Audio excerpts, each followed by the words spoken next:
Welcome, everyone, to Unsafe Space. I'm your host, Carter Laren, and I'm joined, as normal, by Carrie Smith. Hello, Carter. Howdy, Carrie. Today, we're excited to talk to Brian Sharp, also known as Hotep Jesus. Brian is an author, entrepreneur, performance artist, and marketing guru. He began his career on Twitter, where he aimed to publish viral tweets. He went on to work as a marketer for 50 Cent energy drink. And it was during his involvement in the hip-hop industry that he experienced his spiritual awakening. When a heckler on Twitter asked him if he was some kind of Hotep Jesus, Sharp adopted this as his new name. He's now widely recognized as the Hotep movement leader and has appeared on a variety of media outlets, everything from Fox News to Joe Rogan. You can follow him on Twitter if you're not already.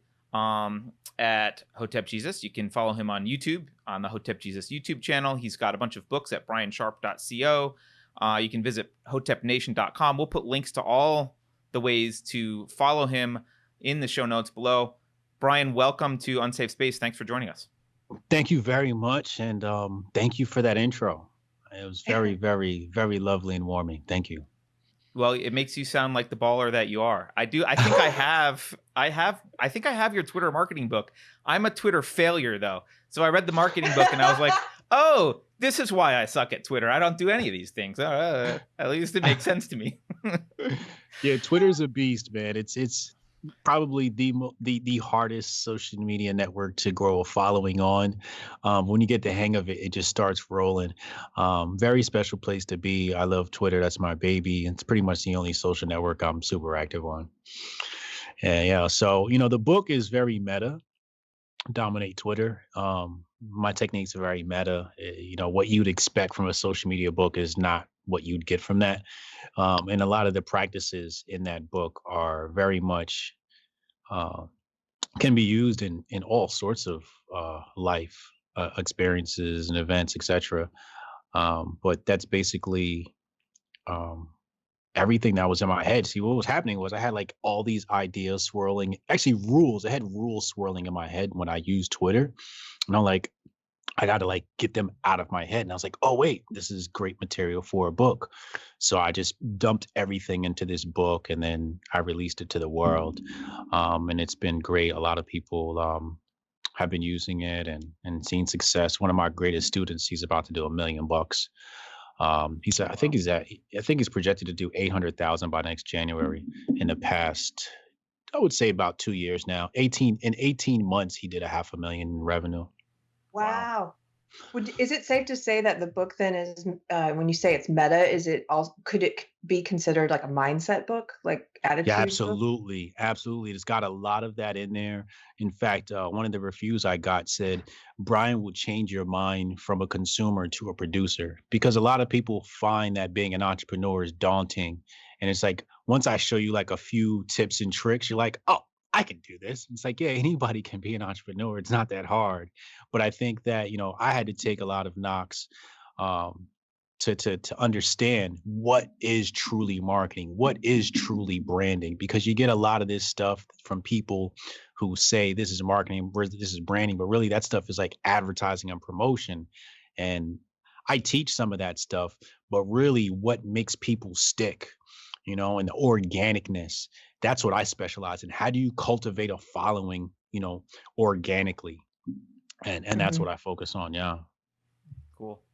Well, Well, I would like to start with you defining Hotep for us, because I Mm. did an informal poll among friends who I would say are a little bit more maybe normies, and they had not heard Hotep. And then I was struggling to define it myself. Would you just tell me what your definition is? Yeah. So Hotep is an ancient Medu Neter term, and that's ancient Egyptian term. The language is called Medu Neter, and Hotep in ancient times meant peace or satisfaction, to be at rest. Um, and then the black liberal has picked it up and used it as a pejorative to hurl invective comments at people who don't think like them. And I grew up to cherish this term. When we used the word Hotep, it was more like a greeting, right? Like Hotep, how you doing? Peace. Right? It was used in that manner. And because, it's in the Black community, it's called the conscious community, very popular in Harlem, 125th Street, and beyond, of course.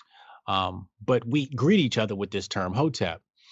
Now, the Black community has a dichotomy between this Black liberal and then this conscious community.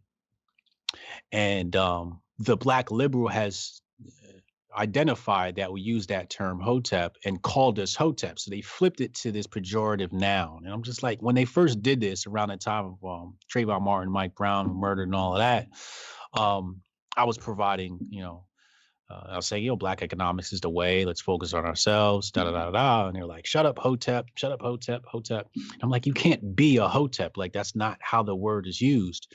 But they were dragging it through the mud. So I was like, somebody has to stop this. I'm not going to allow this to happen, not on my watch. So we grabbed it and exalted it. And here we are today, the foremost movement of Hotep. Wow.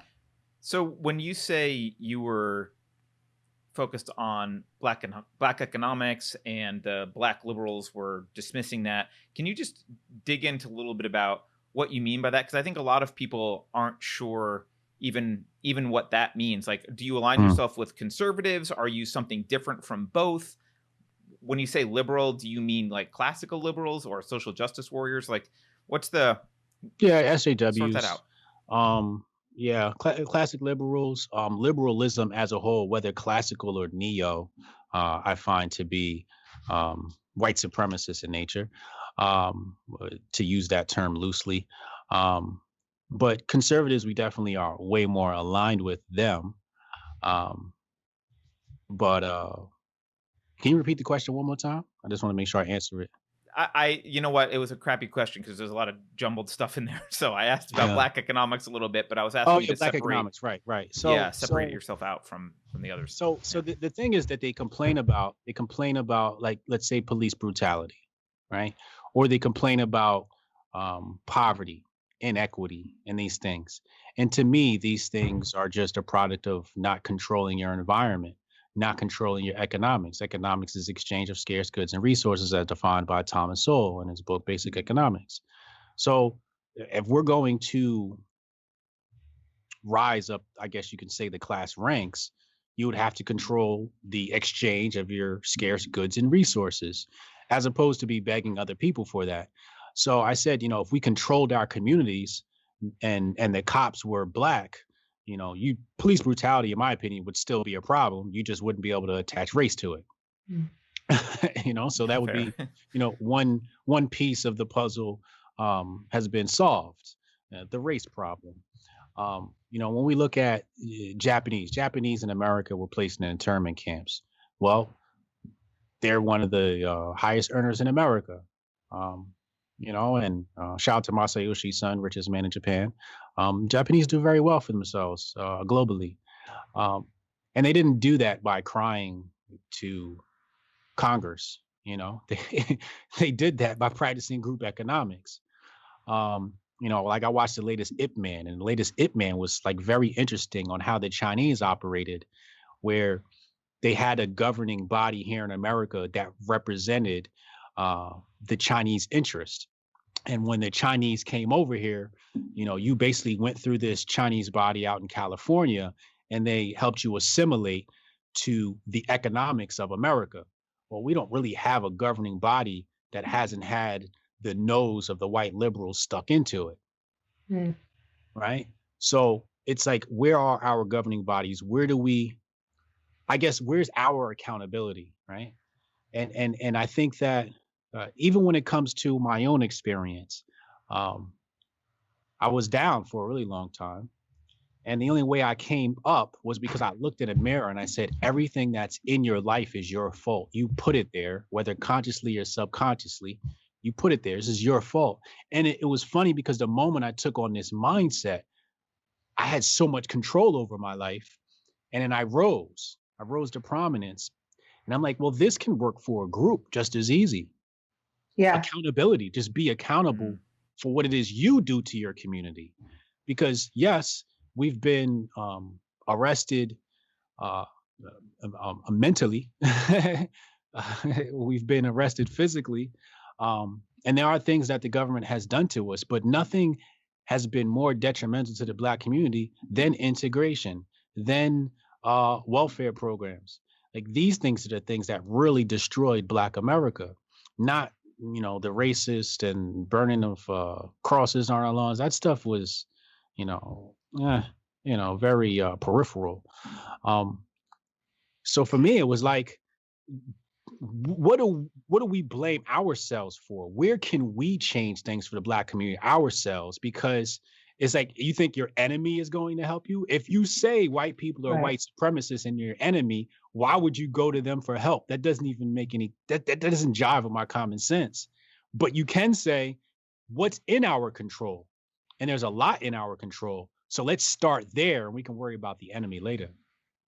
That really resonates with me because it's sort of I was in that social justice leftist world for about 2 decades, and that that epiphany that there are certain things I have control over, and that everything that's in my life, it's almost a little bit like what they teach you in AA, that you have a part in everything. All of your list of grievances, you can find your part in them. It may not be a big part in all of them, but you've got some responsibility there for why these things have happened to you. Yes. And they encourage you to take that. And you're right. And at least in my experience, once I started to do that slowly over time, it's amazing how it builds your self-esteem. Mm-hmm.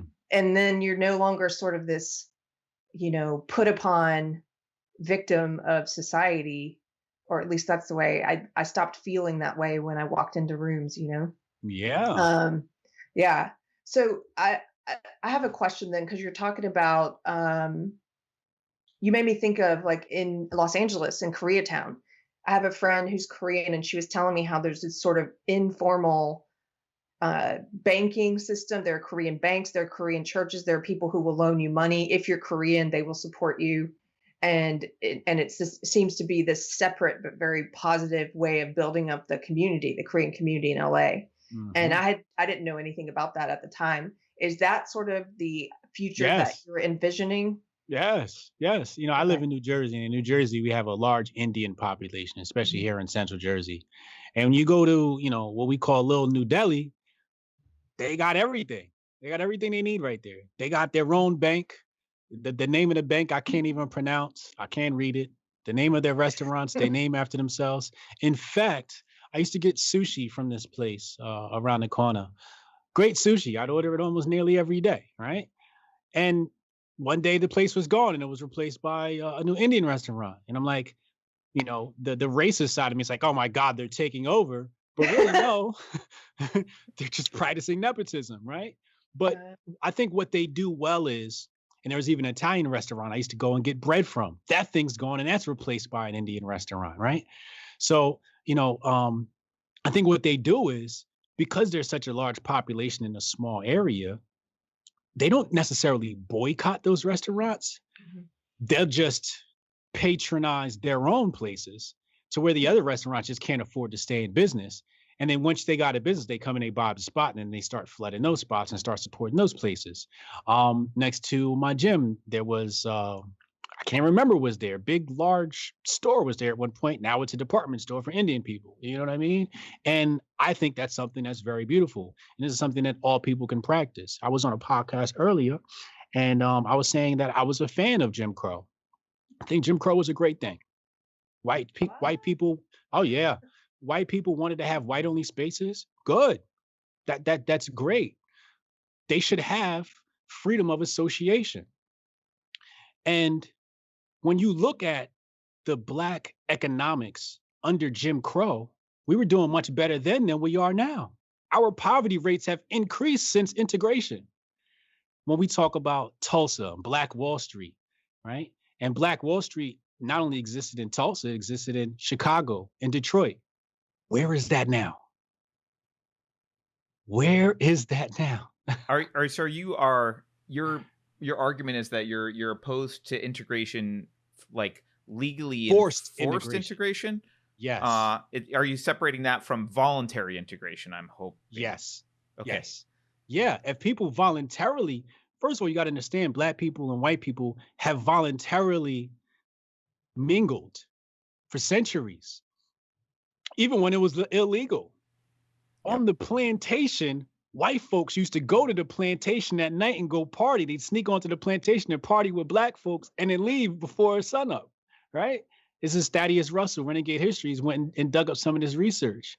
And this is stuff I just knew was happening because I'm looking at society today and I'm like, I don't think racism was inherent. I feel like not every white person had to be evil everywhere all the time, because then how do you get to the point now where we party and we hang out?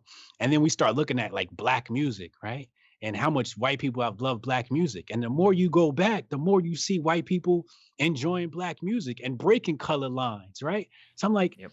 that's not something that happens because of some law that's passed. That's natural. People want to mingle together. But I think what happened was scarcity is what brought about Jim Crow, right? When we How bring, so? for example, when we look at scarcity of jobs, right? We look at um, socialist ideology of the past, when he brought about the unions and whatnot. Well, let's talk about minimum wage. I always talk about this. Walter E. Williams wrote a book about minimum wage in South Africa. Well, minimum wage in South Africa was created out of racist ideals. Black people in Africa were competing for jobs based upon wage. So they installed minimum wage, which means you couldn't no longer compete. So you just, all right, I'll just hire the white guy. Same thing happened in America. The history of minimum wage is racist. Same with gun control, by the way. Yes, same thing with gun control out there in Oakland, right? Yeah, with the Black Panther Party. Yep. These things that we think are great were actually have roots in racism. So when we're in America and we wanted to compete based upon wage, what'd they do? They brought in the Irish and they brought in the Italians, right? And then they started competing upon wage. Then the Negro undercut them. And then they said, all right, enough of this undercutting stuff. Let's lobby for minimum wage. When you lobby for minimum wage, now it's like, oh man, now we can no longer compete. Okay, that's great. I've never thought of it that way before. That's I very know. interesting. I know. All of these socialist and communist policies are not, they don't help. They destroy, because what they're doing is they're taking away freedom. The minimum wage, like right now, I technically couldn't afford to employ a base of 100 employees or 10 or 5 under minimum wage. That doesn't,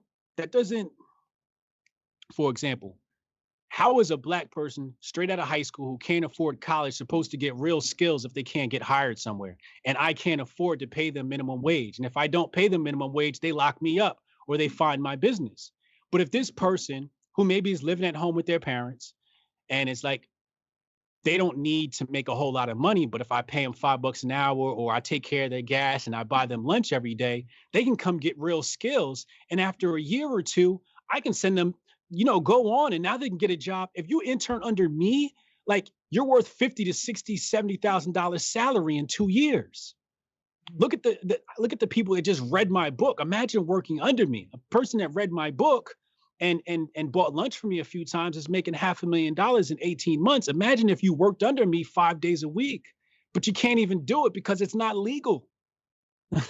So how do you even get job experience? And then when we look at they say, oh, youth unemployment is an all-time high.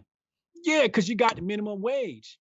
Remember when kids had newspaper routes? Where is that? It doesn't even exist anymore. Now you got some old dude who's got to hop in his van and do that. Right? And maybe he could probably enterprise and he could have a newspaper route and hire people under him, but he can't do that because he's got to pay everybody minimum wages, $15 an hour. By the time he does that, there's no profit left. Yep. I like that you're bringing it up from this angle, because most people that try and argue against minimum wage, they'll make arguments about from an employer perspective, and well, employers will have to fire some people and blah blah blah, and they or if they're arguing for minimum wage, they'll argue that people are entitled to a certain amount of money and they need a living wage and all that kind of thing. But really one of the most devastating things about minimum wage is exactly what you're talking about. Is the first couple rungs of that ladder. You can never get on those rungs, and therefore you never get to the top of that ladder. Yeah. And Who it's does really minimum wage devastating. help?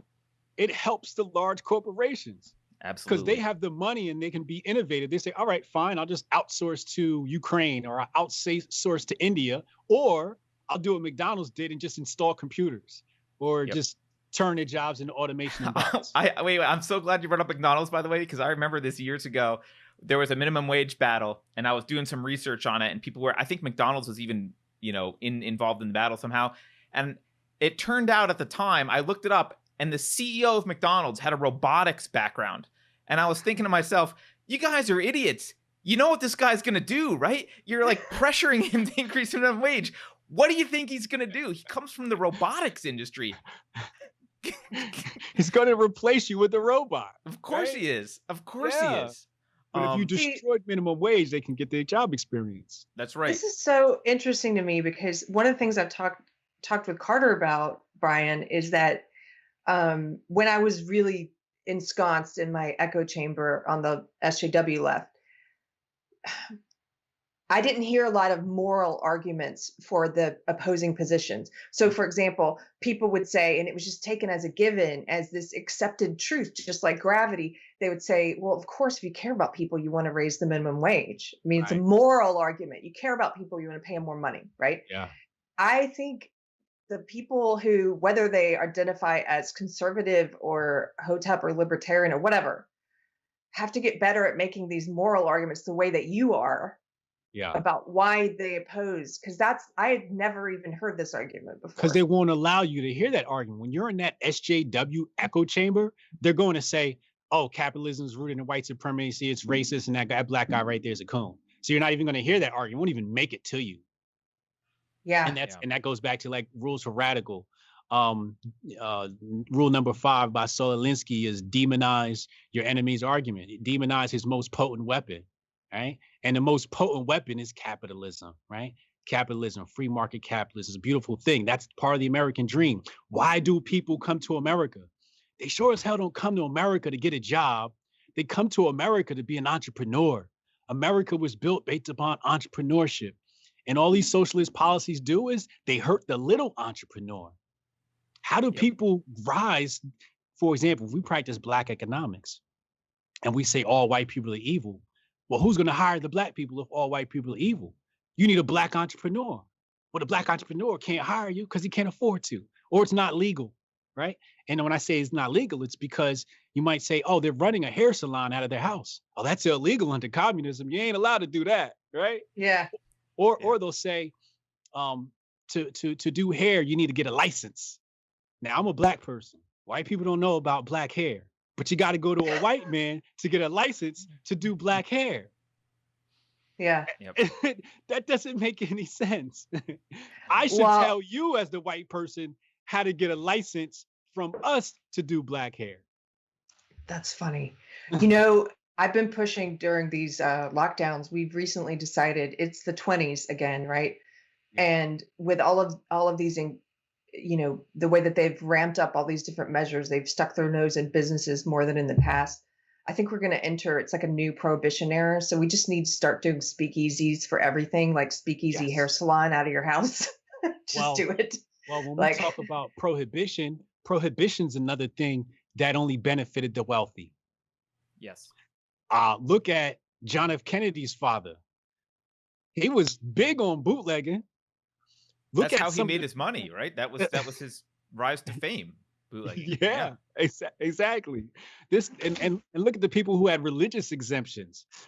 There were people who under Prohibition had religious exemption, were allowed a certain amount of barrels of alcohol each year. What do you think they did with those barrels of alcohol? They sure as hell weren't consuming them. They were getting rich off of that stuff. What they do is they make it illegal until they can figure out how to tax it and how to turn it into an industry, right? And then make turn it into a monopoly. And then once they figured out, they did the same thing with marijuana, right?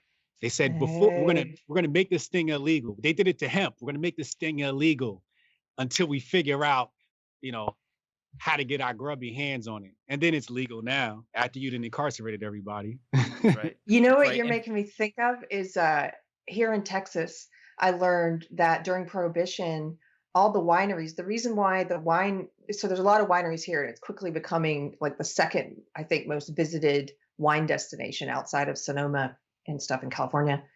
But during Prohibition in Texas, they forced all the wineries to rip their rootstock out of the ground. So not only could they not produce wine, they had to rip the rootstock out. So the wine here is not as old. They don't have old vine wine here because they destroyed all those old vine wineries, except for one. There's one in the state that was allowed to stay open for religious exemptions. And they probably have the best wine now. They got the old vine wine. They got the old aged wine. They created a monopoly on it. And that's why I said, it's funny about capitalism. I say capitalism leads to socialism and communism. And the reason why is because after you win the game of communism, what do? You go back and use your power to change the rules so nobody else can come back and win the game behind you. And the best way to do that is install socialism and communism to put that gate up so few people can rise the ranks and compete with you. I think that's something that we try and talk about, but I think is really widely misunderstood, which is what you're saying, which is all of these regulations that people think are helping the little guy are actually helping large companies maintain status quo and locking the little guy out. Yes. All of them. But people view them as these solutions, as somehow these are solutions to problems, and they're not. Who benefited right now from the whole marijuana boom? Rich people. Right. Because they're the only ones who can afford to pay for the license, to pay for the hydroponic facilities, to pay the rent, right? Well, now, if you're going to bring up marijuana, by the way, I just want to throw this out. So I ran in a cannabis accelerator in California, and I'll tell you right now, I left the industry, but the way that California regulators got their, as you call them, grubby little hands into everything. I mean, the taxes were on just a pound were like more than the previous cost, like more than the cost to produce it. It was like, it got to be the point where you actually still have a thriving black market in California. Yeah. Because it's too expensive to do it the quote right way or the legal way. Yes. They're that grubby and greedy little bureaucrats trying to get, and by the way, the only people that get the rules to work for them, they afford lobbyists, or the rich people come in from out of town, they afford lobbyists, they buy some people, they help write the rules, and look, we can comply with this and this and this, but you guys who've been doing this for 20 years underground can't surface yet because you don't have the capital to just come clean and do it the right way, because the right way is prohibitively expensive. Yeah. I was speaking to some of my black market buddies, and it's, I asked him, you feel threatened by this whole thing? And he's like, no, it's cheaper to buy from me than it is to go to the dispensary. Right. And you're getting the same stuff, if not better, from me, right? Because technically the growers are supplying both. Yep. The growers are supplying the black market and the white market. Yeah. Brian, can I switch gears here for a second and ask you a question about, so when I was looking up Hotep and trying to define it, one of the definitions I saw was black nationalist. Yeah. Do you consider yourself a black nationalist? And if so, how do you define that? Or does it not matter? I in some ways, right? Like that term black nationalist has so much dirt that comes along with it. Nationalism, period. You say nationalism, especially the SJW, they're like, oh my God, nationalism, right? So in some ways, like I believe in nepotistic practices, right? If black people are doing bad, the solution is not Congress. The solution is look at yourself and provide for yourself. So in that way, I guess you can say I'm a black nationalist. But I would have to define nationalism first. And to me, nationalism is tribalism, and tribalism is natural. People naturally group up based upon their tribes. You see it in sports, right? It's just people are naturally tribal. It just is what it is. All organisms are tribal. So in that sense, yeah, I guess you can say that, but I don't. Like, somebody asked me today, can white people be Hotep? And I'm like, absolutely, because Hotep is a mindset. It's how you think about the world, and I don't want to make it. For example, when I was talking about the history of the conscious community, the history of the conscious community was very anti-white. Mhm. You weren't, white people weren't allowed in these spaces, or you get looked at in these spaces. And these are my forefathers. These are, the progenitors of me. So I was studying my past and my leaders, and I'm like, where did they go wrong? And there's several places they went wrong. One of them was in the field of finance, because we had so many poor righteous teachers, and the other one was white people. I'm like, I want to be the first Black movement that works with white people. Interesting. Like, Yeah. if this is a white supremacist nation, maybe you should get some white people on your team, right? Scott Adams said, the greatest untapped resource for Black America is white America. There's a lot of white people that want to help, right? And I'm like, shit, yeah, white people can be, your money is green. Come on, come help. Let's work. A nation is only as great as its lower caste. So if we uplift the lower class, everybody goes up. Yeah. I think a lot of those white people, though, that want to help are duped into thinking they're helping by pushing forth policies that you would say are not a help at all. And Not my white people. No, not your white people. I'm just saying, just generally. And this kind of leads me to a question I had earlier. You mentioned integration, and you cited like the Japanese having their own community, and Carrie brought up the Koreans and I think the Chinese as well. That's true, but there's something that I see those communities as not wholly insular, in the sense that there's not a stigma against integrating into society as large for people that are in those communities. If you're Chinese and you come to the US, no one says, how could you go to hang out with white people and go get a job with white people and do things with white people? No one criticizes you for. They may be there to support you if you're part of the Chinese community, but there's no equivalent of an Uncle Tom derogatory label that that's thrown on a Chinese person. That you're aware of. Well, my wife is Chinese, and she's not aware of any either, so I'm pretty sure that's true. Like, there's derogatory comments. There's a lot of that coming up. In fact, when you go look at the movie Ip Man, it talks about some of that history, and this is historical fact, where they was like, yo, what you doing with the white man? But and today, today it still exists. They're just not loud about it. If you go to China right now, you got Chinese only places.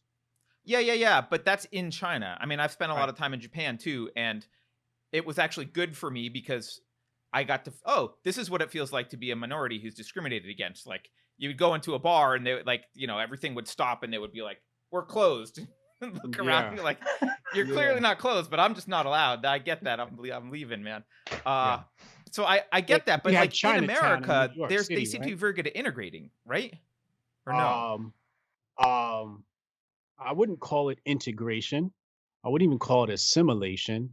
I would just say cooperation is better term. You see, when you go to New York, you got Chinatown. You go down Chinatown, you can't read those signs unless you read Chinese. Sure. Right? So you don't need some of those things you're talking about when you've preserved your culture, when you've insulated at least your space. Black people haven't even insulated their space, which is why you have all these other nonsense terms like coon and sellout and all this other stuff, because you ain't got no space. You see, when you got a space, you don't got to use those terms because you got your own. It's like, I can go work with white people, but at the end of the day, when it's the Chinese New Year, I'm throwing on my traditional garments and we got the dragon, right? And we're coming out, we're dancing with the dragon, right? So you can do that when you have your own. Black people has had their culture stripped from them by the abolitionists. So you blame the abolitionists for stripping the culture from blacks. Get into this. Yes. This is interesting. when we talk about when the abolitionists come down into the South, and they're telling the white folks down there, the new rules, right? They send the army down, the new rules, and then they send down their white Victorian women, Puritans.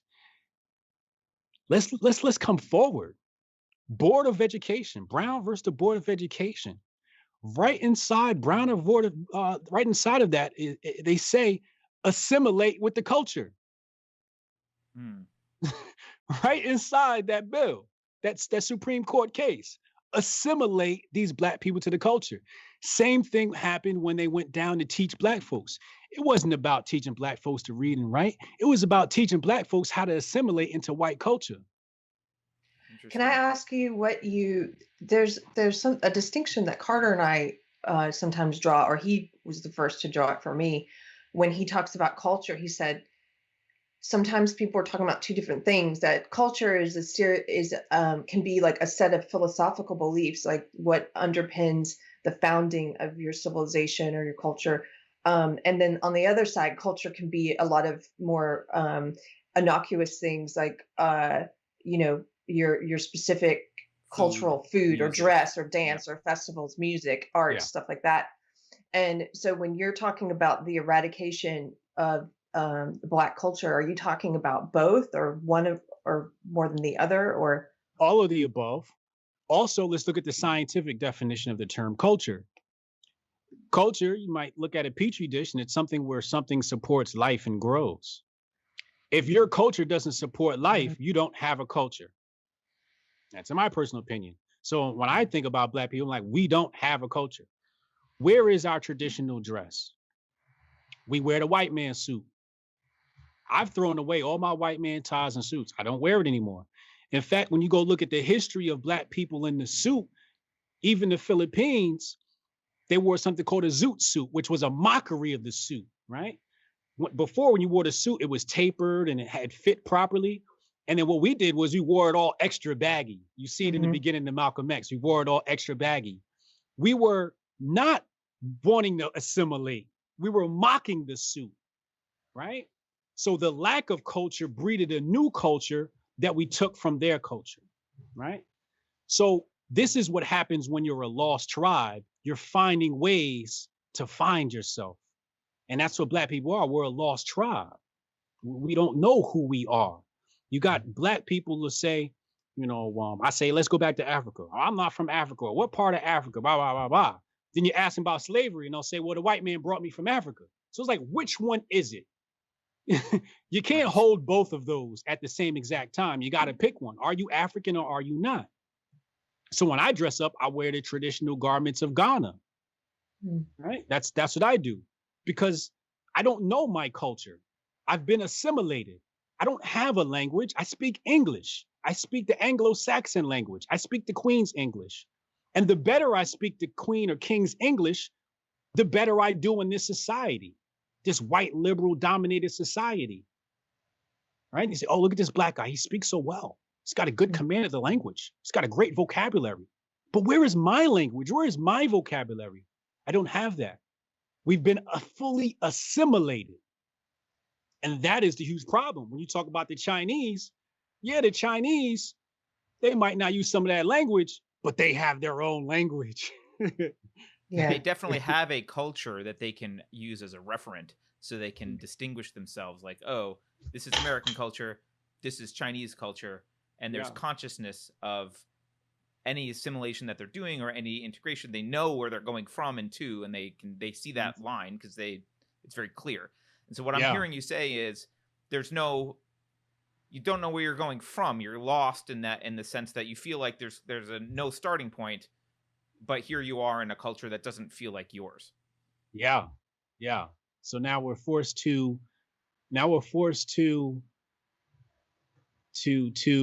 use the tools that have been given to us and the system that has been given to us to try to benefit ourselves, right? And it's very difficult.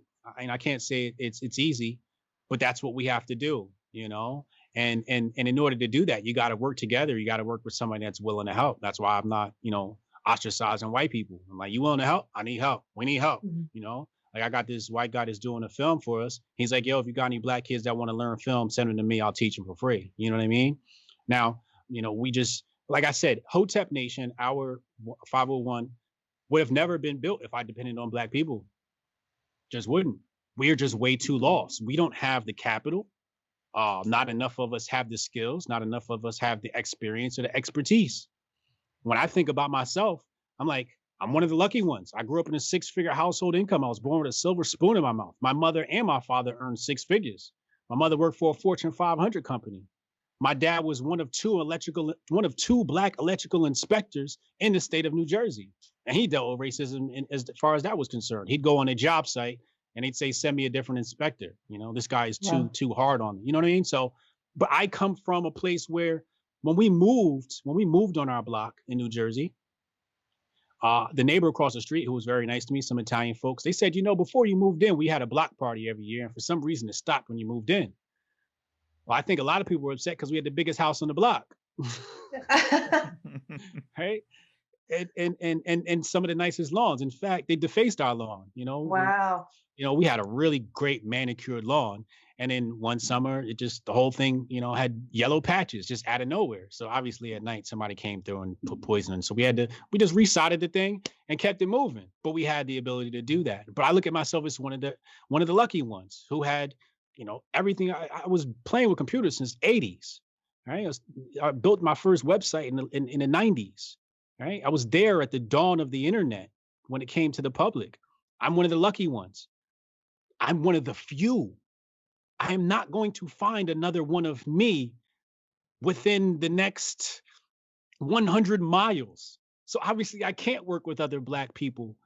I got to include white people because it's a white person closer to my job experience than it is a black person. So I'm going to have to work with white people to build my people up. And plus my people have been so assimilated in this culture, don't realize it. We've been distracted by the circus, you know, of sports and entertainment, you know, where just yesterday we got a stimulus bill that came out and people are talking about they got superpowers and the NBA's back. And I'm just like, how are you complaining about white supremacy and that whole league is owned by white people? Like, where are our priorities? So I know I can't get through to these people. So I just like, we got this whole moniker. We just say Hotep and build. So I just mind my business, just build companies. That sounds like what I've heard from Bitcoin. What is it? Hodl and build? Hodl. Yeah, Hodl. yeah. Hodl. Yeah, I'm still learning. Yeah. Hotep and build. Yeah. So what you're reminding me of, you're making me think of something that I'm not sure I'm going to be very articulate because it's a semi-formed thought right now. But something that I've noticed that, well, we know that the left historically does this. You could look at anything. Look at the Russian Revolution. Look at Mao. They're very big on eradicating previous culture so that they can instill the socialist utopia or whatever, you know, Marxist utopia they want. And they start with, you know, they produce things like Year Zero. They vilify the four olds. They go after, they try and tear stuff down so that they can produce their utopia. And something that I've noticed in culture, just in my life, is a trend actually towards the eradication of pockets of culture.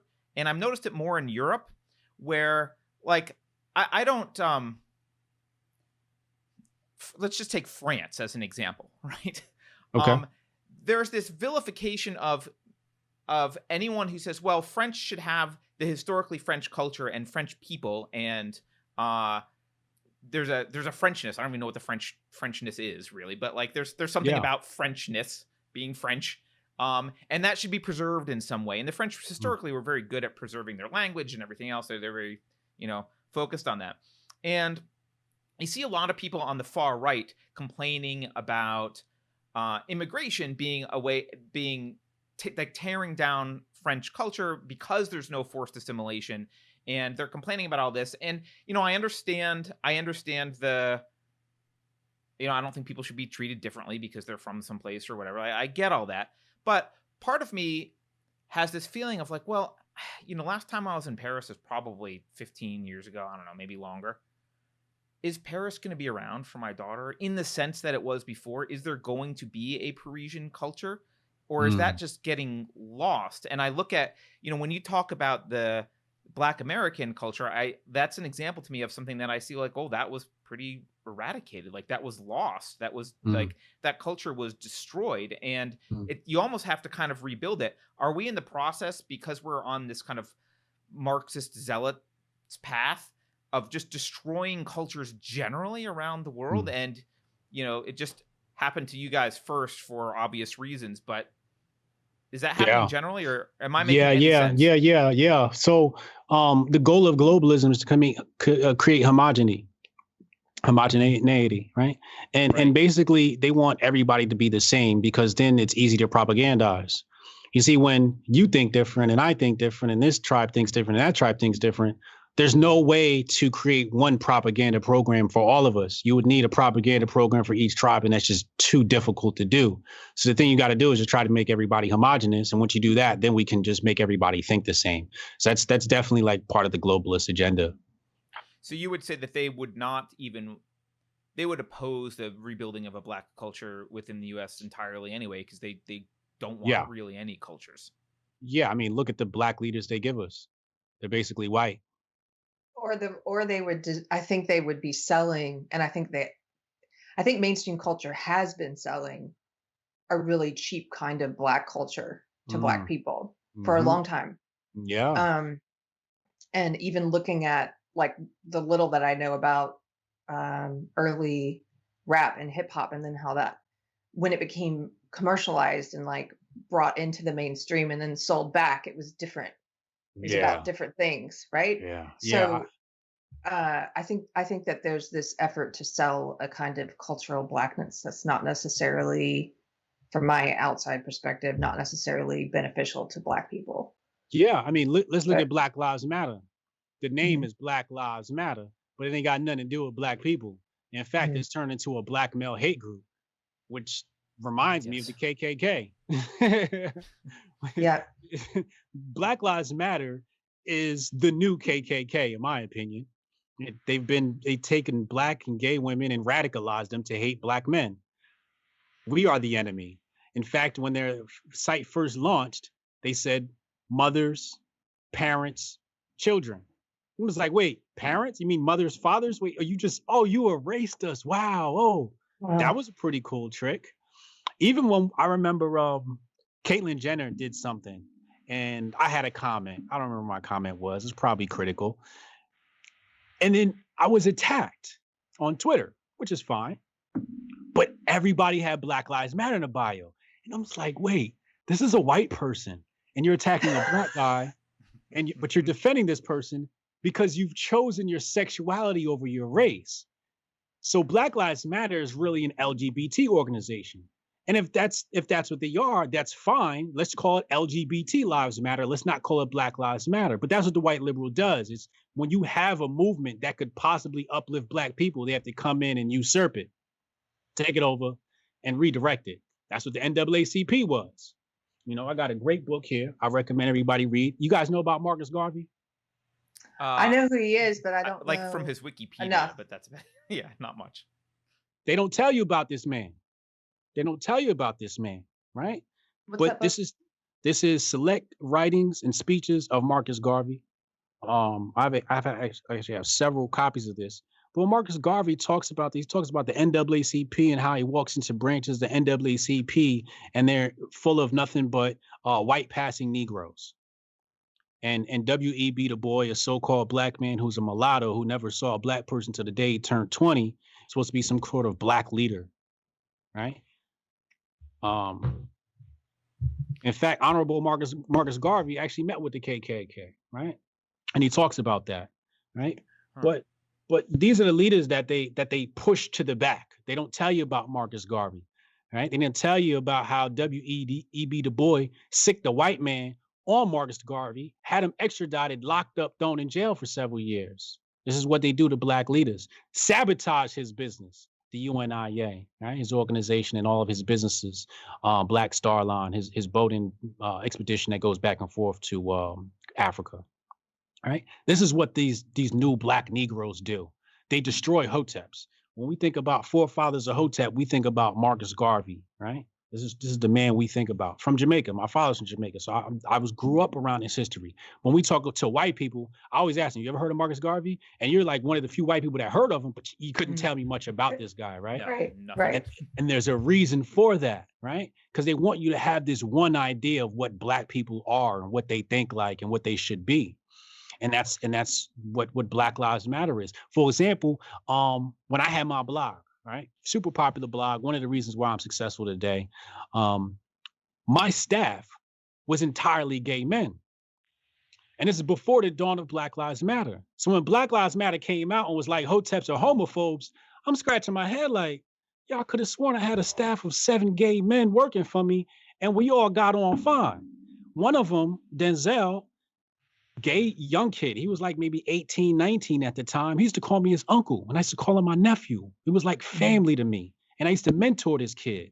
Matter of fact, I after we dissolved the blog, he went on to work with a celebrity, and I helped him land that gig, you know? And Vonnie is involved in the Republican movement, and he's gone on to do great things. And me and Vonnie still keep in touch. So I'm like, how did this Black thing turn into this LGBT thing? Oh, that's right. The white liberal stuck his nose in there. You know, whoever pays the bill, whoever pays the piper calls the tune. Well, and you mentioned Black men before, and they've been vilified historically. And I don't like giving Republicans a free pass. So when I say Democrats do something, I don't mean only Democrats do bad stuff. But I mean, if you look at how the Black families and were treated by policies for inner cities, it was, if you have a Black man around the house, you don't get your check, right? Yes. You like, okay, well, that's a pretty negative incentive. And you're trying to help people, you're trying to help families, but God forbid if the dad is there. That's right. Yeah. I can't think of much more destructive to it's not just destructive to the Black family, because that's a generational thing. The kid grows up in that environment and like it propagates, and like that's a pretty damaging thing to do to a culture. It's really pernicious, and yet they do it as from a moral high ground, as if they're so wonderful for doing this. You should thank them. Look what we've done for you. You said something really controversial that I want to bring up. Hold on. Let me, Carrie, you said. Sorry, you are you saying something? Yeah, I wanted to jump in and just say, can't hear so you. what you're talking about with BLM calling people homophobes and how you're saying it's like LGBT. The way I view it as their sort of social justice ideology, or whatever you want to call it. Some people call it identitarianism or leftist identitarianism. It's a big tent or big ideology, and there's a lot of doors to get into it, but they corrupt all those doors. Like I went in through the feminist door because I'm a woman, so that's how they're going to reel me into it. But there's a race door, there's an LGBT door. It's all about different types of identity. Now there's a fat door, there's a mental health door, all the different ways in which you're oppressed. Yeah. And this ideology is going to fix things for you because you're an oppressed minority. Intersectionality. Yes, exactly. And then once you get in there, it's weird because they almost I view them as using all these different kind of isms, or homophobia, sexism, racism, etc., fat phobia. They use whichever of those they need to, even if it doesn't make sense, but to kind of keep you in line. Yeah. So they will call you homophobic, even though you have gay employees. It doesn't make any sense, but that's easier to use than calling you racist. Although they'll probably do that too, call you internally racist. Yeah. Self-hating. Yeah. Yeah, but it's any of those hammers. Like we got to interview, I don't know if you know, on Twitter, Buck Angel. He's a trans man. He was one of like the original. He calls himself Trampa because he transitioned a long time ago before it kind of became this trendy part of social justice now. But because he doesn't go along with a lot of the ideology, he doesn't go along with children transitioning and hormone therapy and all this stuff, they'll call him transphobic. And it's sort of like, but what? Like internally, but just because it's a hammer to use, right? Yeah.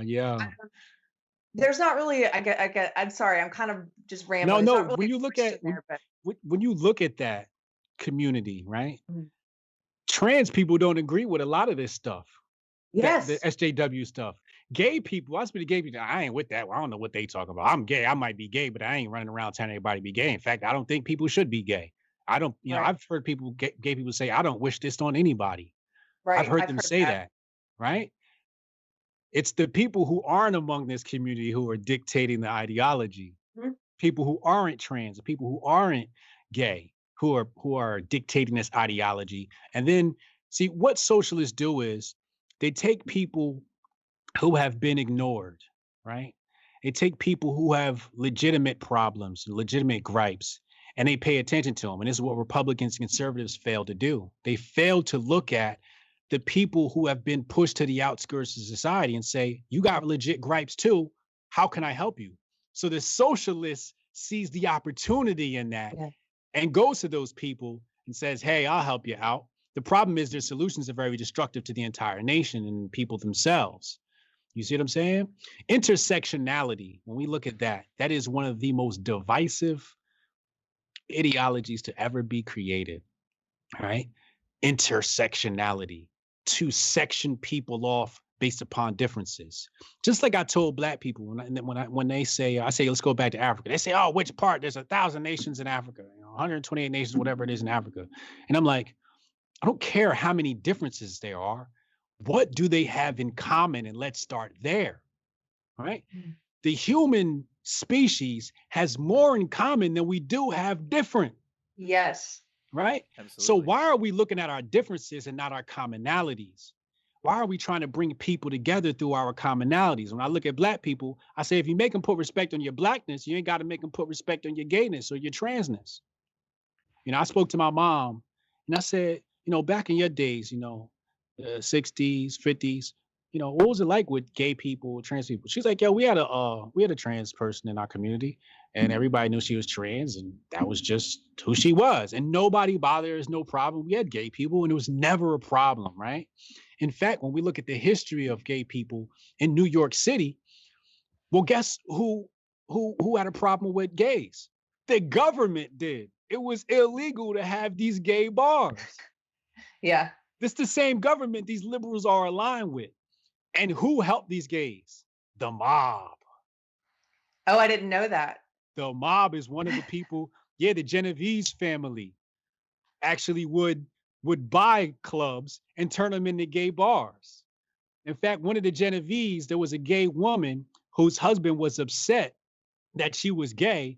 And I believe his name was Genovese. He goes in, this is in Thaddeus Russell's book, Renegade History of the United States, great read. He kills her husband and marries her and now he lets her just, fornicate with women. Like, fine, go live your life now, right? So you got these people that they say are bad and evil that are actually standing up for gay rights. They talk about the patriarchy. The patriarchy fought for gay rights in New York City. A man did, a white man did. That's amazing. So would you say they were starting gay speakeasies? Yes, that's exactly what it was. Cool. It was illegal to have these gay bars. And it was the Italian mob that was like, the Italian mob, they'd pay off the police and say, look, leave this spot alone, and they'd have raids and then they just go to war with the cops. And that's what was the dawn of the village in New York City. That's what created the village. The mob created that and opened that space up for them. It damn sure government wasn't going to do that. So it wasn't the people. And that's what they try to make it seem like the homophobes were us. No, it's not us. And does the Black community have some sort of homophobia? Yeah, we crack jokes, but the Black community crack jokes on everybody. Fat, Black, light skin, skinny, poor, rich. We got jokes for days. Like nobody is exempt from jokes, right? And that includes the gay community. So when did we become so sensitive? But we've never been the type of community that attack gay people. The Black community has always been very protective of people, like especially women. Well, and the more I learned about, and I'm still learning about the Harlem Renaissance, it was very gay positive, it seemed. Yes. And like singers like Ma Rainey and Bessie Smith, had this reputation for being very open sexually and in the traveling shows and the people they worked with, that there wasn't that sort of prejudice. Oh, absolutely. In fact, we had a gay mobster during the Harlem Renaissance. Um, damn, I want to find her name. I know it's in my notes Oh, here. cool. But yeah, like nobody was opposed to some of this stuff, man. Black community has always been very warm and loving of all types of people to a fault. I mean, that's how we got here.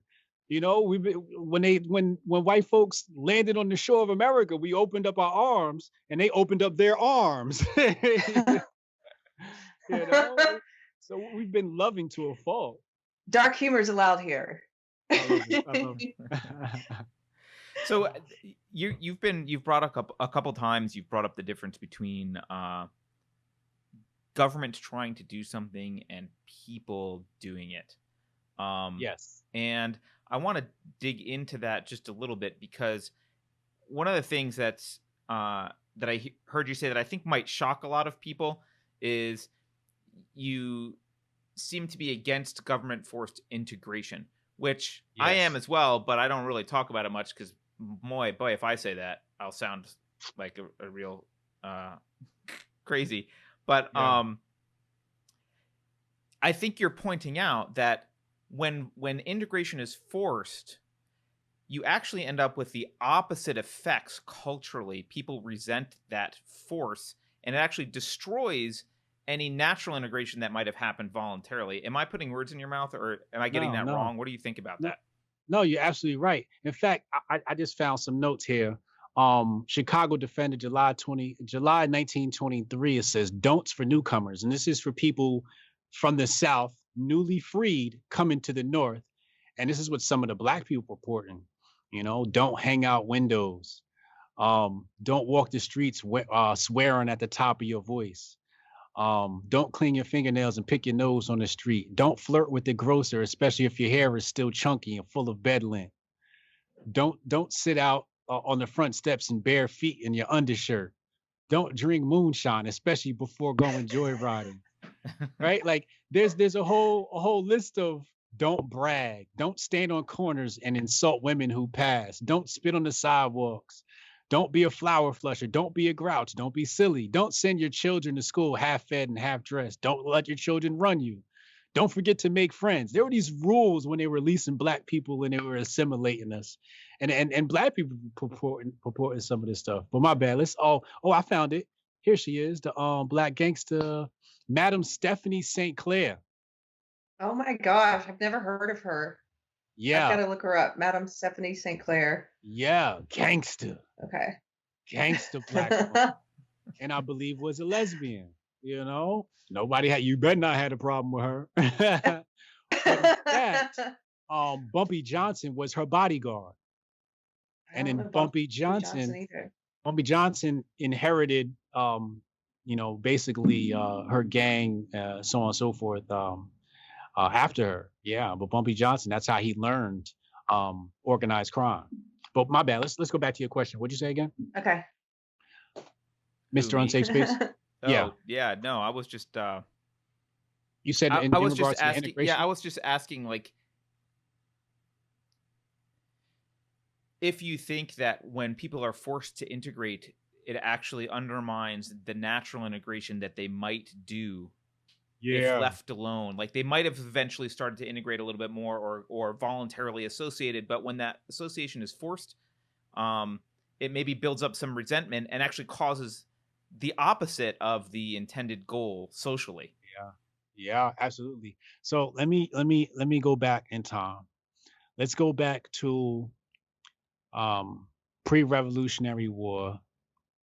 We got whites defecting and going to live with the natives. And then the colonists put out bounties on white men and say, you catch these guys hanging out with natives, scalp them, cut their heads off, hang them, rewards for some of this stuff. This is some of the early beginnings of forced and the creation of racism.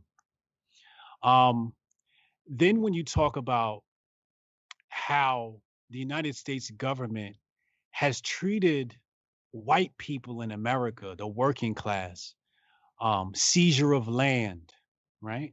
I know you guys are familiar with some of that history, right?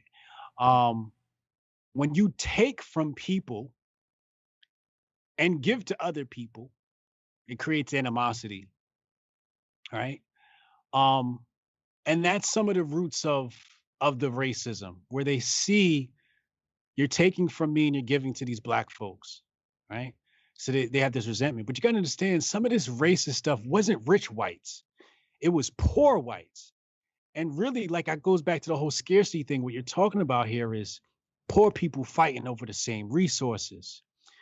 And had the government minded their business and let people cultivate land on their own and and and and create a living of their own, you might not have had that racism. You know, what's the old phrase they say? I might be poor, but at least I ain't black, right?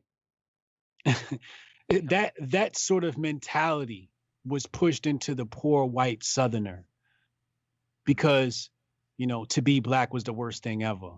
But that was created to make him feel better about being poor. Right.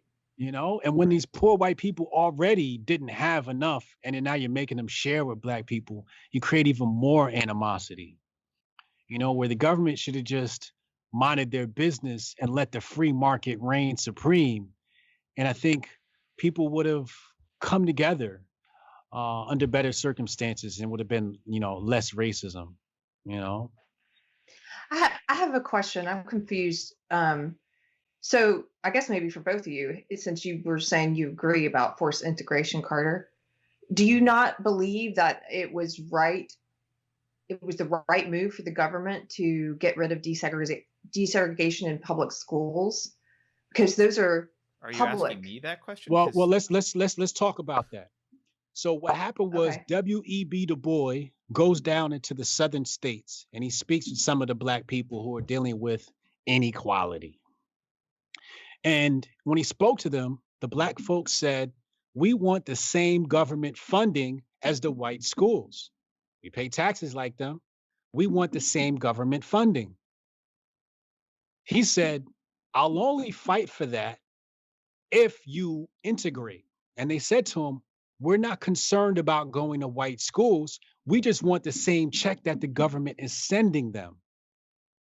We'll build our own schools. But it seems like the government's sending them money and not us money, but we're still under the same laws as them. That's unfair. So with that point, I agree. And W.B. Du Bois said, no, it's integration or nothing. Yeah. Well, and my position, which Carrie knows, I don't think there should be publicly funded schools in the first place. So No, I know you like- believe that, but since there were publicly funded schools, you have to operate within reality, Carter. At that time, given that there were public schools, do you not think it was the right move to desegregate to force them? people to integrate? I mean, Yeah.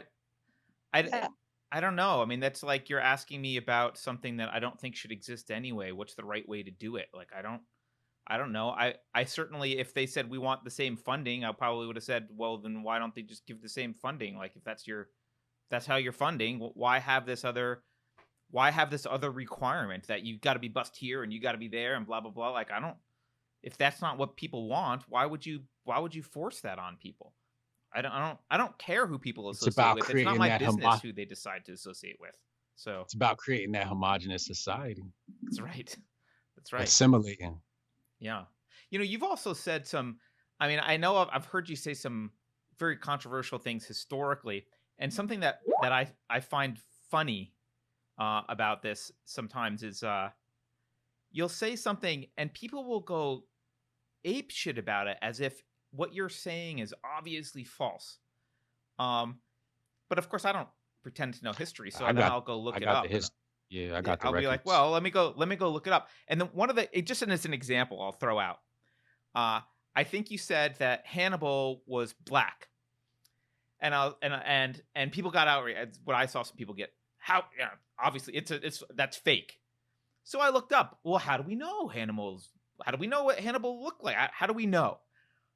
There's like one bust that was discovered in Italy that we think was Hannibal. Okay, that's not a lot of evidence. We do know that Tunisia is basically, it's in North Africa. It's half black, half Arab at this point, like most of the population. So it's not like an unreasonable claim to make, but people get so upset. And I don't know I don't even know your evidence. I don't know what but people get so upset about it. I go. Why do people get so upset with like poking holes at some kind of narrative that doesn't really matter? It doesn't matter to me what color Attila or not Hannibal was, but why do people get so Mm, upset about that kind of stuff? And why are they mm, so resistant to like hearing what you have to say about, yeah, here's my evidence? yeah, I go based upon archaeological evidence, and if you type in Hannibal coin, you'll see two types of coins. You'll see one that comes later, but you'll see an ancient one of Carthage. And Hannibal is known for going through the Alps on the elephant. And what you'll see is a very Negroid face. And on the other side of the coin, you'll see the elephant. And this is a Carthaginian coin. Now, this is definitely North Africa, that we're talking about, of Carthage, and that would be Hannibal Barca, right? Why people get upset? Well, when you're told a lie your whole life, and you finally get the truth looks like a lie. But the thing is, this is the this when people talk about white supremacy, like that is the manifestation of white supremacy, where you say something that shows that black people had some sort of power, were able to live on their own. For example, on Joe Rogan, I said black people in America, and when we are the natives, right? And I was fact checked, right? Right on the spot. Jamie fact checked me. He's like, "Yo, it happens to be true. Only 5% of the slaves came here from Africa. So where'd the rest of them come from?" Because I'm using common sense, right? And I'm using historical data. When we go by historical data, Columbus never landed in America. Columbus Right. landed in the Caribbean. And when he got to the Caribbean, according to his own documents, he said it was black people everywhere. And he said the black people were traveling all throughout these different islands. In fact, in one of his letters, he talks about how one of the boats they had could, I think, 80 oars or 40 to 80 oars. I can't remember the number. 4 and 8 always get confused, obviously, for mathematical reasons, right? 40 or 80 oars is how big these boats were, larger than the boats he came on here with, right? So these people are able to transport themselves. So let's look at modern times. You got people coming over from Haiti on a chicken wing. If they can, if, if somebody can come from Haiti to I'm gonna fact check Florida, that one on you. Hold on for a second. if they can get here on a measly life raft that they threw together from Haiti to Florida, obviously a settlement of people could have come here years ago with these boats. The other thing is they like to paint us as like some backward savages, right? So one of the things they'll do is they'll show you Africans in this loincloth, right? Well, what people don't realize was it was hot, and that's our bathing suit. At night, we came out with the fur. When you look at black people now, we get money. What's the first thing we do? We put on fur, right? It's still in our DNA, right? So at night, when it got cold, that's when we put on clothes, right? It was the people who didn't have our complexion, who couldn't survive in the sun, that needed to cover up, right? We didn't need to cover up. We were going fishing, whatever. But when you saw us in our loins, that's our bathing suit. When you see somebody at the beach now on the coast, what are they wearing? You don't go fully dressed to the beach. So they'll paint these people as savages. They'll even paint them with huts, right? And what they don't realize is these huts are post-colonization. If you go look at the natives had long houses, right? Which today could be called a ranch home, right? A really large mansion ranch home, right? But we had buildings. We even had mounds with pyramids in all these different continents. But when you're not taught this history and somebody presents it to you, you're like, oh, this can't be true because McGraw-Hill and Houghton Mifflin didn't teach me that. Oh, you mean the white liberal didn't teach you that? The Rockefeller-funded school system didn't teach you that. But my ancestors taught me that. I did my studies. I know about, history and what came before, But if you did your own research, all the colonists will tell you about what they saw when they got here. The colonists, they talk about savages and they say, oh, Africans are cannibals. Man, go look at cannibalism in Virginia. Type in cannibalism Virginia. When the so-called settlers got here, they were eating themselves because they didn't know how to cultivate the land. That's why they were defecting to go live with the natives, because they couldn't survive the winter. And the natives were, again, open arms, right? Yep. Now I say, natives were black. People like, oh my God, what are you talking about? You never heard of the Bering Strait and so on and so forth? Yeah, but just because people came over the Bering Strait doesn't mean there are people not here already.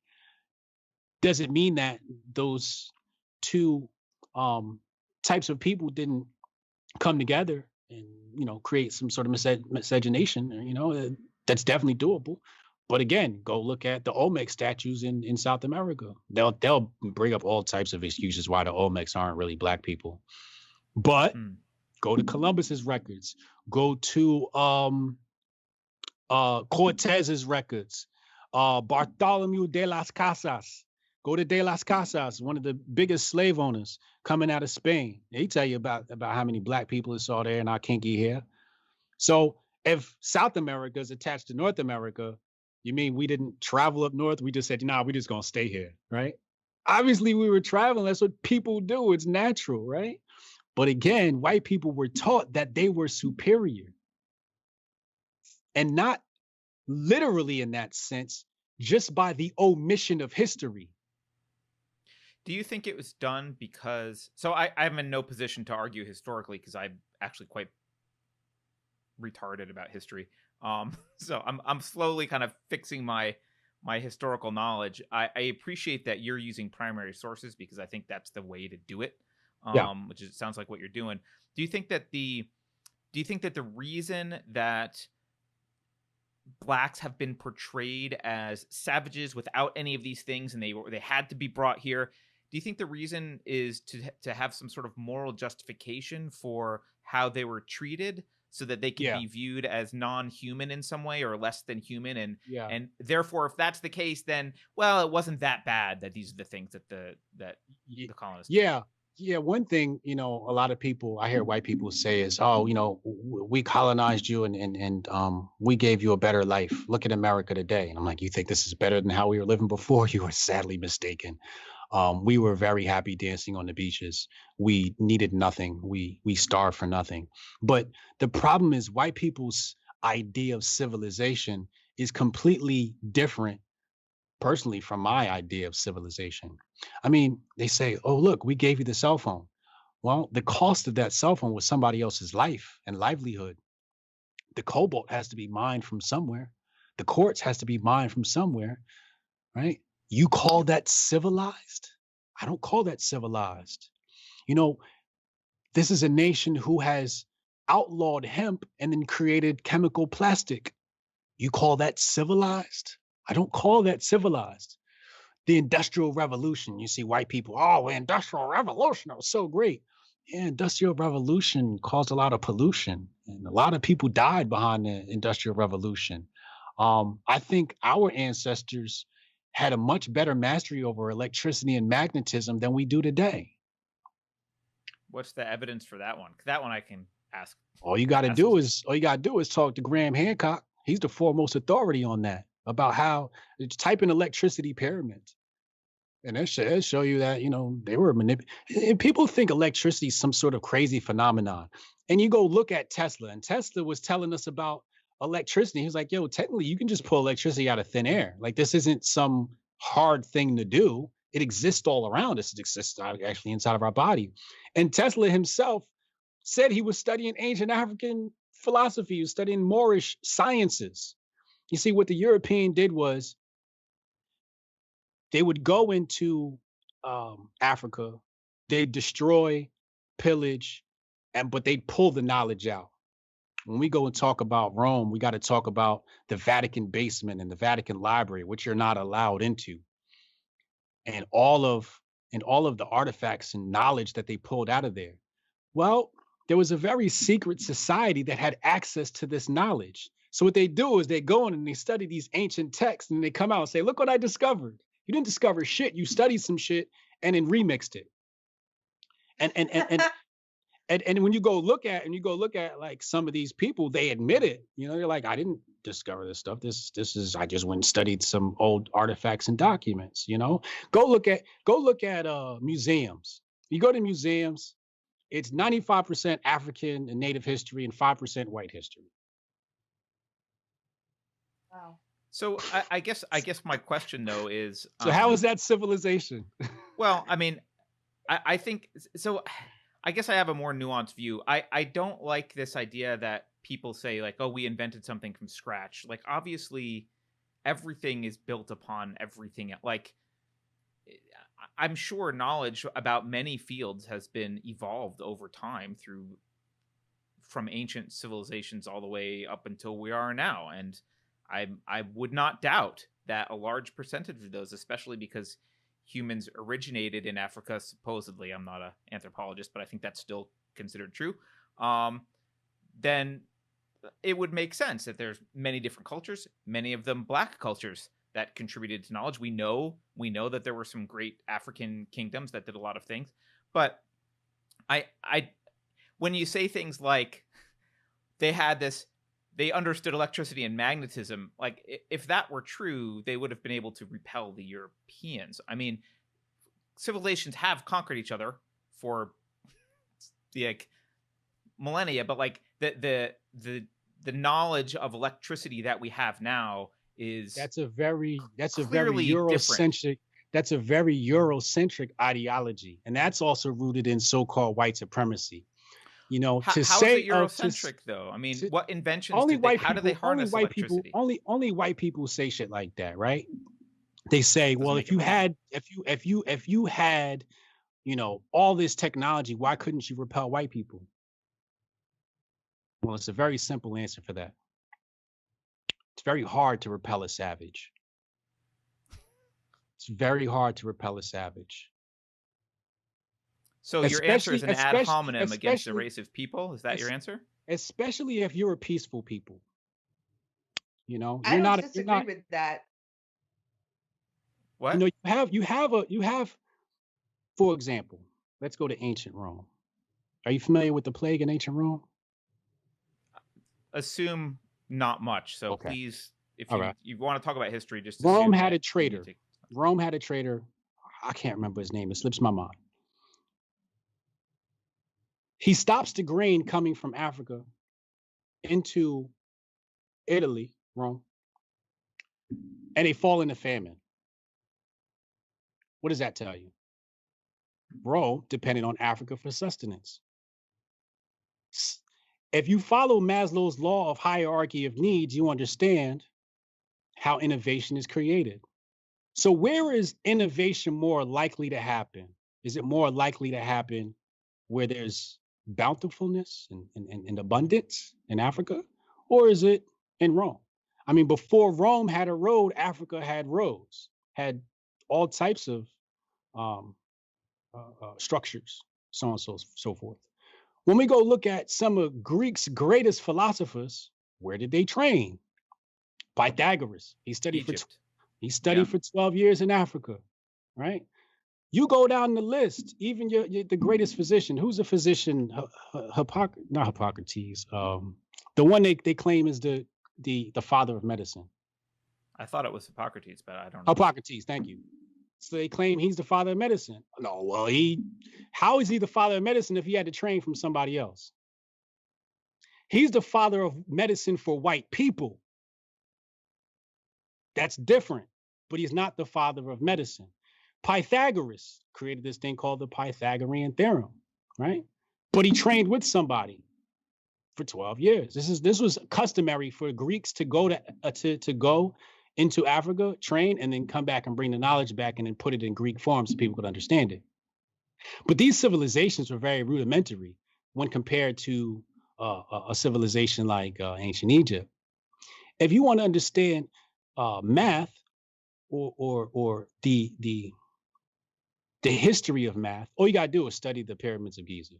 That tells you that the people there had mastery of math through and through. I don't disagree with that much of what you're saying. And now, I don't... one more thing I'm going to say here. Okay. There's this thing called gunpowder. Yes. In the ancient world, gunpowder was used for fireworks. We were celebrating with this. Only the white mind decided, well, you know what? I could use this to kill people. We weren't thinking like that. Again, it's very hard to repel a savage who thinks like a savage. We weren't thinking about wars. When we had King Mansa Musa, right? King Mansa Musa goes into ancient Egypt and destroys the economy because he threw gold coins everywhere. He was trying to be benevolent, right? This is how we were acting. We were going around places spreading love. When the Moors went in Europe, Europe was about to die. I think it was called the Dark Ages. How'd you escape the Dark Ages? Do you know? Well, I don't. I imagine what I know will be argued with by you. So tell me, how did we escape the Dark Ages? I'll let you go first. Well, my understanding of the Moors, and I mean, are you talking about the Crusades? I'm talking about the Moors. Then I don't know. Then tell me, how did we escape the Dark Ages? They came up through the what's the name of the peninsula that Spain sits on, but they come up through there and they conquer so-called Spain. And then they get there and they're like, wait, y'all sleep with animals? You can't sleep with the animals. You got to put them in barns, right? And then we started building. Europeans didn't even bathe. Some of them still don't bathe, but it was, in fact, some of these savages believed that to bathe was to, desecrate your ancestors or something like that. I don't know, but this is how they were thinking. Like, they kept dirt on them, right? And this is why people were getting sick. When the Moors came up in there, like, nah, you got to wash your ass. Now you're going to tell me that these are the people that are civilized and civilized the world? No, what they did was they came with their dirty ass and they spread smallpox and cowpox from sleeping with animals, right? Because that's what that stuff comes from, right? You get it from animals. Go look at Jenner, right? Jenner, the father of vaccines. They were sleeping with the cows. And that's how you were catching some of this stuff. You wasn't cleaning the cows. You wasn't cleaning your ass. So you killed us with disease. You killed us with your religion, right? Because that was the first thing that conquered Africa, was the Arab religion of Islam, right? So that's the first thing that divided up Africa. If it wasn't for Islam, Europe would not have conquered Africa. If it wasn't for the Arab, Europe never would have conquered Africa. Africa was not taken by the sword. Africa was taken by the dollar, and it was taken by religion. It was taken by the IMF.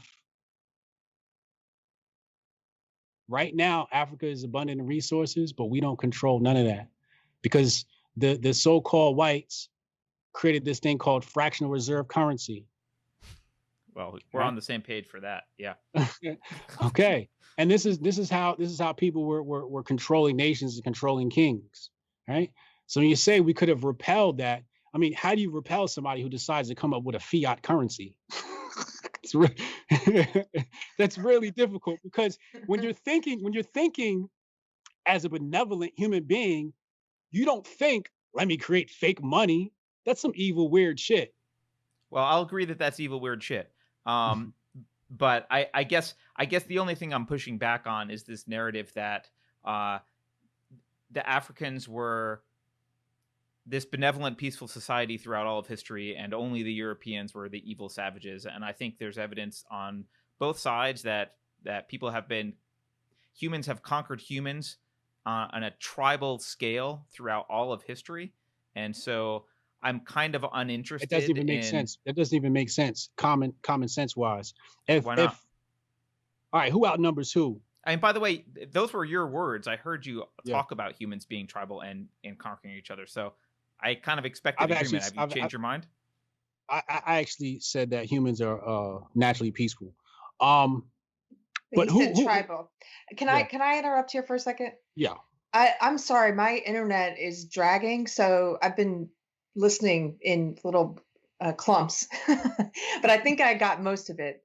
And I'm not hearing you say, and maybe I'm wrong, but I don't believe. I think I could probably agree with most of what you said, and I don't hear white people are inherently savage, although No. I can respect what you're doing with the use of that word. Mm. Historically, I understand what you're doing is flipping that word, which is traditionally used against Black people, Yeah.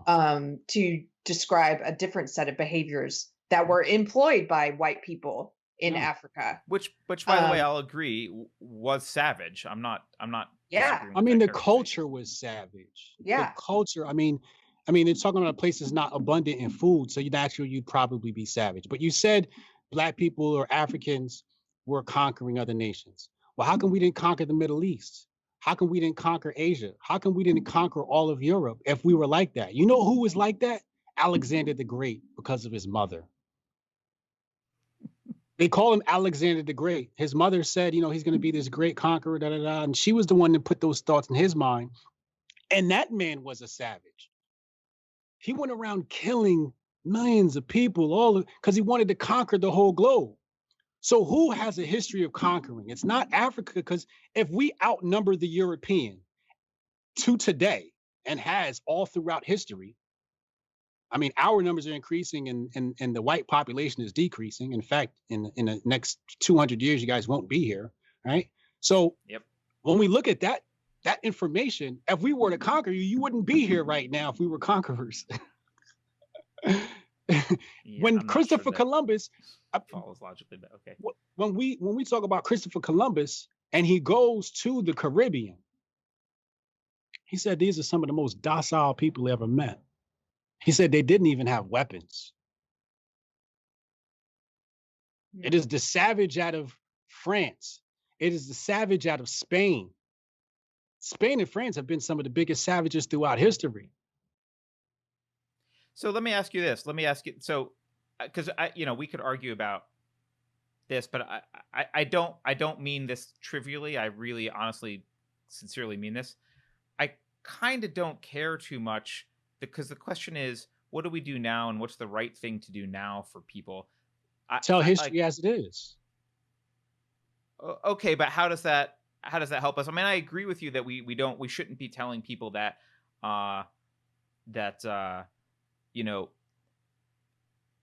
blacks were completely incapable in the slave trade. We shouldn't be painting the narrative that we are. And I've heard you talk about how the current narrative disempowers Black Americans. And I agree with that. I think if people want to learn their history, they should be learning about the great things that their ancestors have done, and not be presented as if they're backwards and thanks to this other nation, here they are. So I don't disagree with that, I guess, but the question is, moving forward now, okay, so we teach people that we get rid of the narratives that you don't like in how history is taught. Then what happens after that? What's the goal? What's the goal? Will that have a profound effect on the community? I believe you said the goal. The goal was to create some sort of racial peace, right? Or peace among all peoples, right? Mm-hmm. But when we talk about teaching right history, I mean, to teach history without African history is to omit white history. You don't even teach American history properly. I mean, you got I agree people. with you on that. I mean, think about where America is, because people don't have a good idea of their own American history. We have people who are practicing jingoism to this day. And it's just like, how do you have that? How do you have this love of this thing called the Constitution, yet your founding forefathers had to deal with something called the Whiskey Rebellion? They had installed something called the Comstock Act and a whole bunch of other things that violated the Constitution. So how do you love this document, the Constitution, which I believe was the first communist document on this continent? But how did the people? Wow, that's a statement, but okay. It sure is, yeah. Which I define communism, socialism as a centralization of power, and that's what it was. You have 13 divided colonies, and what you do, you centralize the power under a federal government. That's why they call them the Federalist Papers.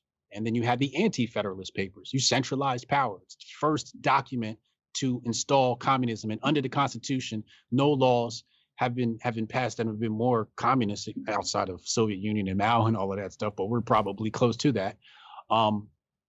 But I mean, Article 1, Section 8, the Constitution has not been good to us, right?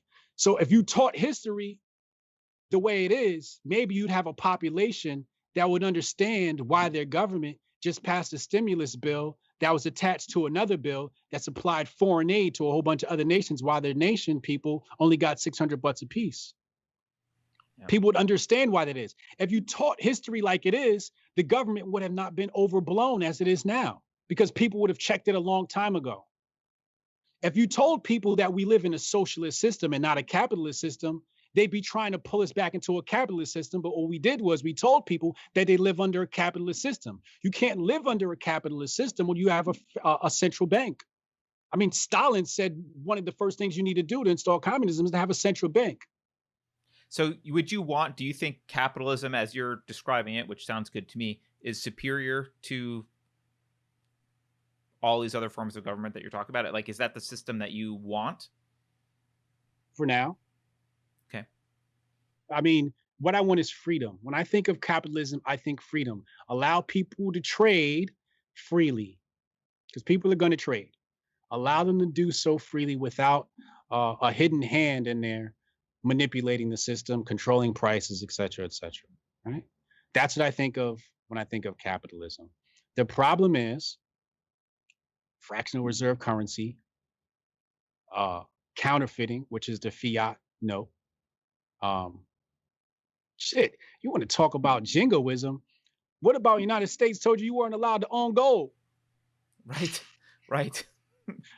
Yeah, I mean, you don't have to look America. very deeply at history to see that the principles that people think are in the Constitution that are somehow these great freedom-loving liberty principles have basically never really been implemented. Well, I mean, it's also illegal for us to read the WikiLeaks emails. I'm just kidding. Right. Only Cuomo, what's his name, can do that. Chris Cuomo. But to answer your question, a lot of what's wrong in the world can be righted by telling the truth. And it starts with history. The reason why there's poor relations between white people and black people is because white people subconsciously look at black people as savages and believe we have nothing to contribute to society outside of music and entertainment. But if you told history and painted us as intellectuals, as the intellectuals we were, white people might look to us for intellectualism. But we don't tell that part of history. Do you think it's just white people? Name an African empire. I mean, Egypt is an African empire. I mean, the outside pharaohs were all Egypt. Africans. I don't know much about. I don't know my African history. history. Couldn't name one, and that's the problem. Yeah. You know what I mean? That's a problem. We had the Songhai Empire. We had the Mali Empire. Two major empires that traveled to the Americas under King Abu Ghari before Cristobal Colon, right? Why isn't that told? Right. A lot, like, and you asked me, well, what would happen if history was told correctly? And the correct answer to that is, I don't know. I like that. Well, I like the, I absolutely understand. I think for me anyway, the pursuit of truth and a correct telling of history. And I do believe history is told incorrectly because I think it's told by whoever controls the present. Yes. And that's a problem. I'm also worried about how in the future, how these years that we're living in right now are going to be told. How will they be recorded? I don't want to keep you too long. And honestly, selfishly, after almost 2 hours, my brain shuts down. But I would love to have you back because I think there's so much we could talk about. Anytime you want to come back, let us know. And and also because at the end, you guys were lagging. So I hope I was catching all of it there at the end. But Brian, I was wondering if you could, for an ending, tell us something that is positive or something that you are excited about, maybe, if there is anything, come in this new year, because I know for a lot of people, this has been a really challenging, 2020 has been really challenging in a lot of ways. And what is, I don't know, I guess I'm the silver lining person who's trying to look at like, what are some opportunities, even in tough times, or whether that's tough political times or cultural times or whatever. What are you excited about? I'm sorry I put you on the spot. Damn. Mm. It's such a great question. I don't want to just say anything, right? Mhm. Because a lot of things come to mind. Um, One of the things I'm excited about is the awakening of the white conservative and the realization of the totalitarian state we live under. Um, for so long, they were extremely back to blue, right? And lockdowns came around, and I did a poll today, and I said, "Is it back to blue or fuck the police?" And 52% at the last time I checked it were back to blue. Had I put that poll out last year, it'd be 90%, Wow. right? And they're starting to understand. I'm going to pull from Murray Rothbard here, the anatomy of the state. Mm. And I'm excited for that. I fall under agorism or anarchy or anarchism. I'm much more closely aligned with these ideologies. Um, and I've slowly been hipping white conservatives to this. And they're like, especially at the stimulus bill yesterday, like, teach me more about this anarchy. And I'm like, yes, welcome, right? So I'm excited because when you say back to blue, you're basically saying back to state, because the police, they say, police took an oath to protect and serve the people. No, that's something that was propagandized. When you go look at the legal wording behind what police do, they're here to protect property. That's what they were created for in the first place. Early days they called them constables. Later on, they had a group called the Pinkertons. But when we go look at something like the Ludlow massacre, right? And you had people in Colorado who didn't want to work the mines anymore. Actually, they were working the mines, and they said, these living conditions stink. We're going to go live over here in the mountains. And because the corporations decided not to improve their living conditions, they're like, screw it, we'll just pitch tents and live in the mountains. And they called the National Guard on them. And that's why I say, like, if we start telling and the National Guard killed these people. That's why it's called the Ludlow massacre. Wow. I've never even Right? heard of this. Yeah. So your United States government under the National Guard murdered white people on American soil. This is not too long ago, right? In Colorado. And you go to Colorado type of look, you see a sign there called the Ludlow massacre, and they talk about the history.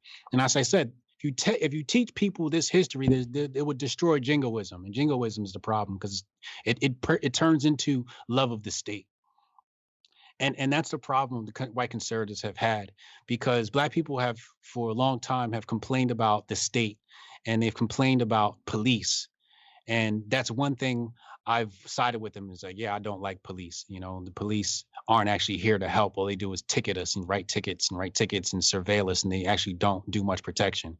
People say, oh, police can protect you.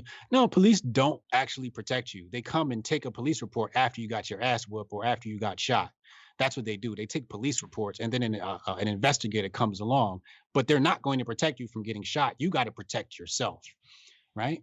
But they're legally, in fact, after the school shooting, Supreme Court has actually said that the police are not obligated to protect you. Yep, that's right.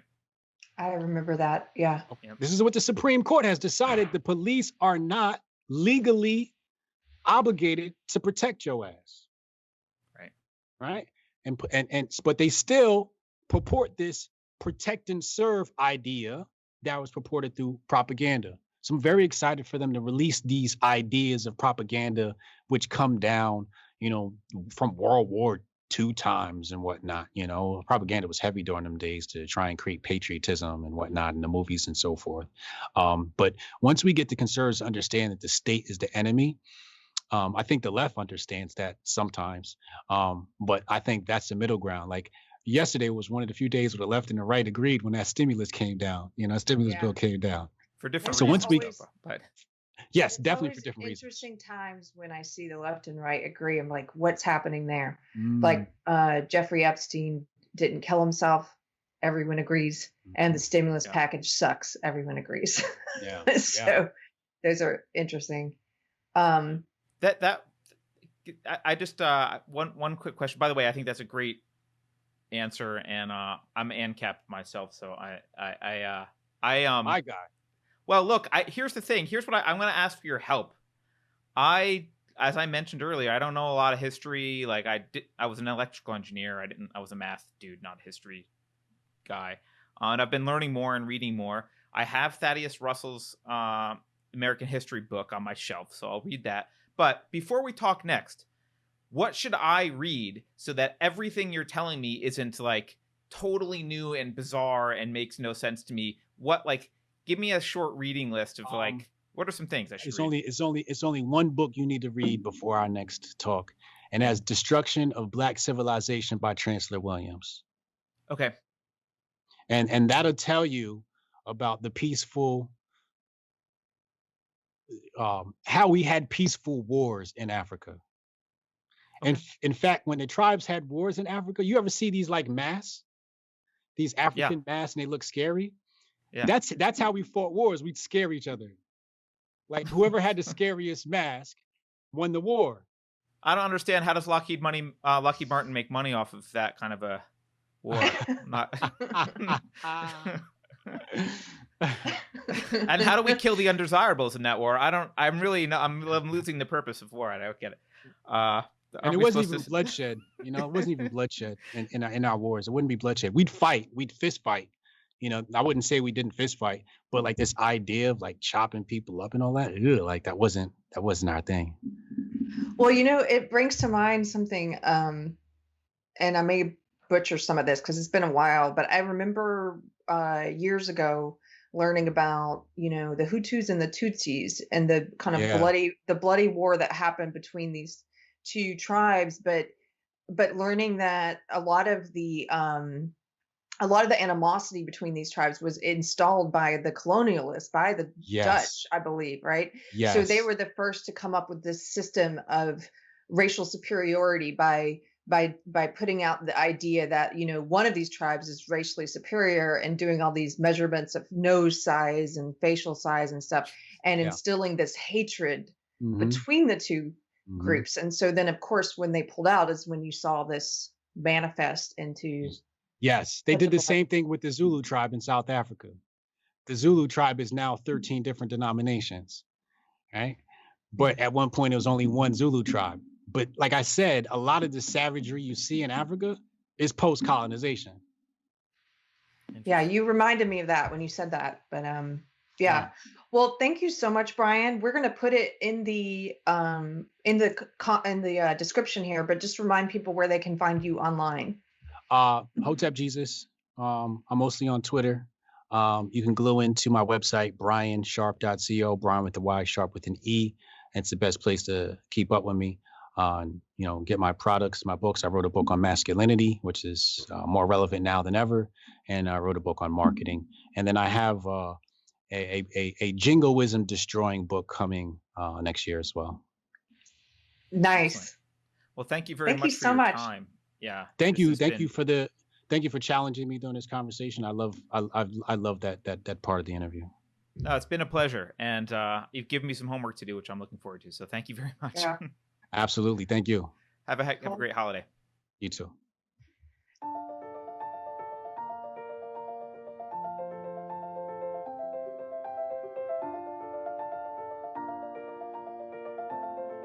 Thanks for watching. If you're new to the channel, we have a deep content library that includes interviews with everyone from Mike Cernovich to Megan Murphy, so go check it out. If you'd like to see more, please consider supporting the show by visiting unsafespace.com/donate. You can find us on all the major social media platforms, at least for now, and you can find a community of like-minded individuals on our Unsafe Space chat on Telegram. See you there.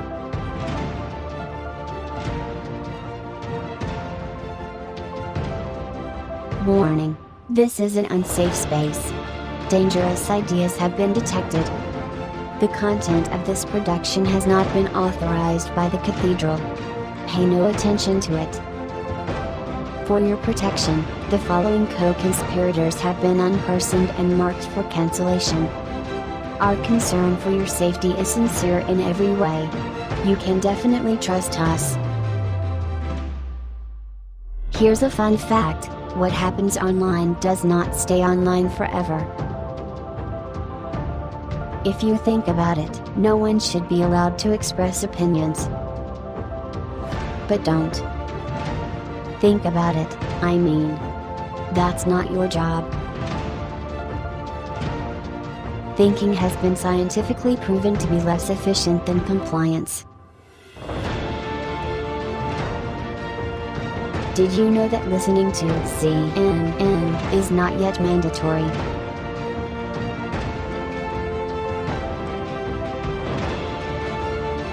Computer voice courtesy. Never mind, that last line is fake news. Please disregard it and return to your safe space immediately. There will be cake.